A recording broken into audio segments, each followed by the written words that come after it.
This is my 1947 John Deere A that I am in the process of restoring.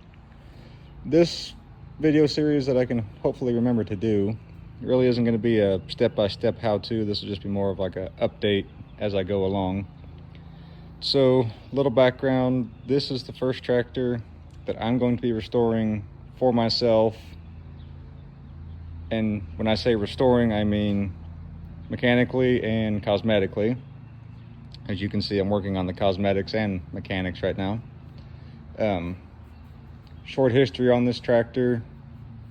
My dad bought it probably in the early 90s, and then he sold it to my great uncle either late 90s or early 2000s, and this whole time no one has heard this tractor run. And my great uncle had it stored at his place until I got it in some trading, I believe in 23. Then it sat at my house for probably a year, and then now I finally gotten around and gotten the time to start working on it and restoring it. If anybody out there is watching this and maybe is going to get inspired from my efforts, make a note of, if you want to restore a tractor, start with one that kind of runs or just in general runs. Because this one was locked up, it sat outside for probably 30 years, and it has been a massive pain to tear everything apart. And for a moment, I don't know how the shifter quadrant rusts out on these, but not a good sign of things to come. Block, head, and crank, and the crankcase is empty right now. The block, head, and crank are at machine shop getting worked on. Hopefully they'll be done this week, but we will see.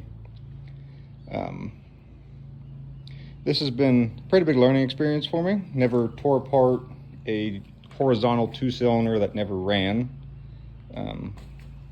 Part of the fun in these is getting the first reduction cover off, because if the clutch doesn't spin or the belt pulley doesn't spin and the belt pulley doesn't go in or out, you get to take the first reduction cover off and belt pulley as one massive 150-pound probably assembly. Don't do that by yourself. Get a friend. Do recommend. Let's see. Come to find out, this tractor has a Heisler high compression head, so that's kind of exciting. That kind of makes it a little special. But other than that little fact, this tractor is kind of just a plain Jane 47A. There's nothing else too particularly special about it. It is a slant dash, but every A from I think 39 to 47 was a slant dash. That was electric start.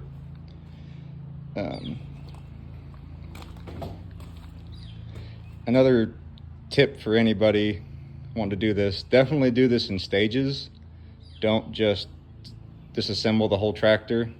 Like, I'm going to be working on the engine, get it all redone, get it put back together, then move on to radiator, and then ignition system, and then work on the transmission.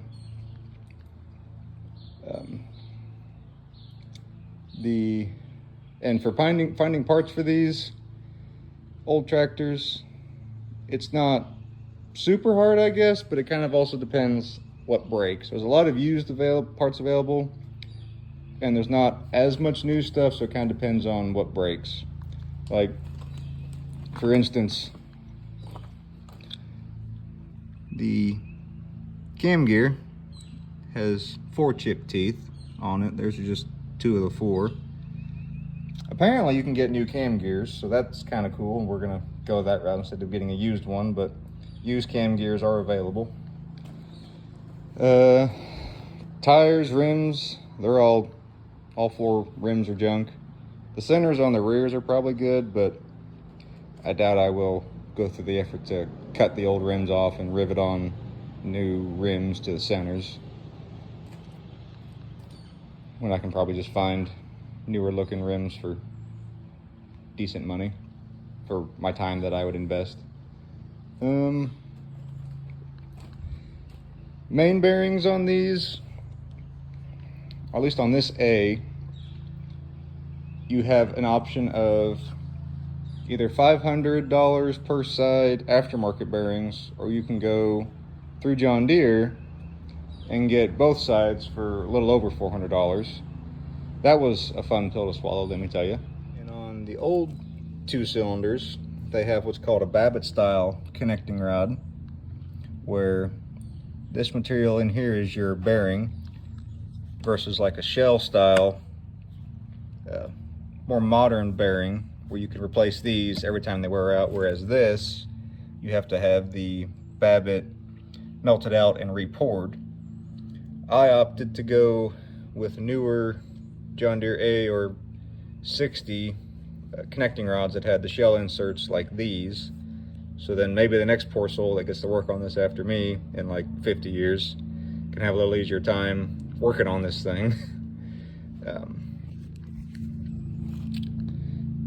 I'm trying to do this also to make somebody else's life easier in the future. So in tearing this apart also, it's kind of hard to tell what life this tractor had, because it almost seems like somebody was recently in it, like maybe 40, 50 years ago was in it. It didn't get a lot of hours, and then it just got parked, and then it just sat. Because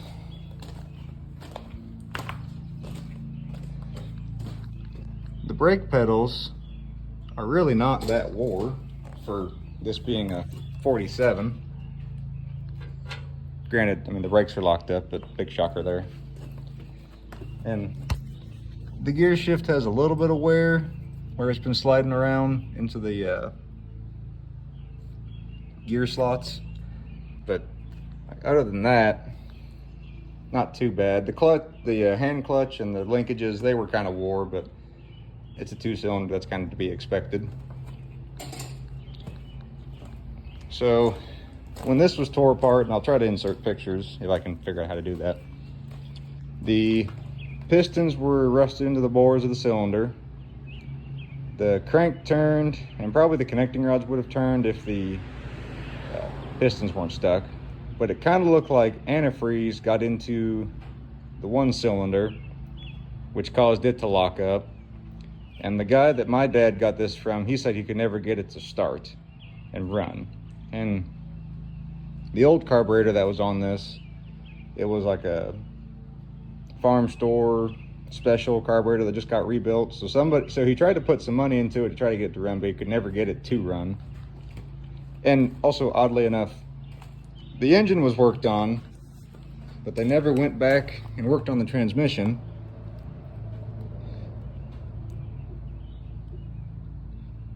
Because the input shaft is very wiggly. So that was fun.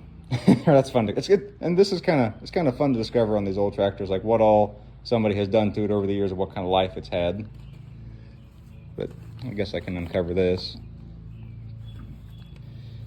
And I've been trying to prime and paint this thing in stages, so I can hopefully do a light cleaning and then get everything reassembled in one big shot. Because my goal is to kind of do the engine, get it all put back together in one day, get crank put in, get the clearance set, get the block on, get rods in it and pistons, and set the connecting rod clearance onto the crank. And also, this video is not really any kind of chronological order, it's just kind of whatever's coming to my head at the time. You'll have that. But kind of going all out. I've never seen a lot of people do this, good, bad, or indifferent, but I cleaned out the crankcase, wiped it all out, and then put Gliptol in it to help reseal the cast iron, so maybe if water gets in this again, it won't be really rusty. Again, for maybe the next poor sucker that gets to work on this in 50 years, he'll have a easier time to work on it than what I did. But trying to make this into a nice, good, hop on it, do whatever I want, drive around, not have to worry about something locking up or blowing up. Of course, I probably will lose sleep at night trying to remember what all I tightened and what I didn't tighten from working on this, but I mean, part of the game, right?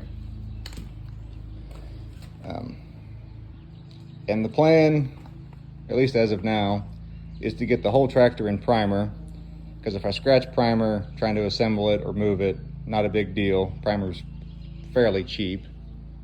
And I'm just using Rust-Oleum rusty metal primer for most of this. I've used it in the past and I've had pretty good luck with it.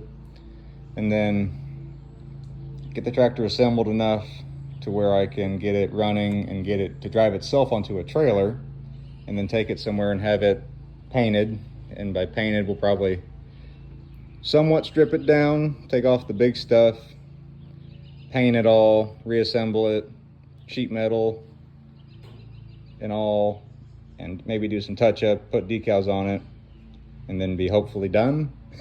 I guess I'll have some wiring to do once it's painted, but we can I'll cross that bridge when I get there. So hope you tune back in. Maybe you found this helpful.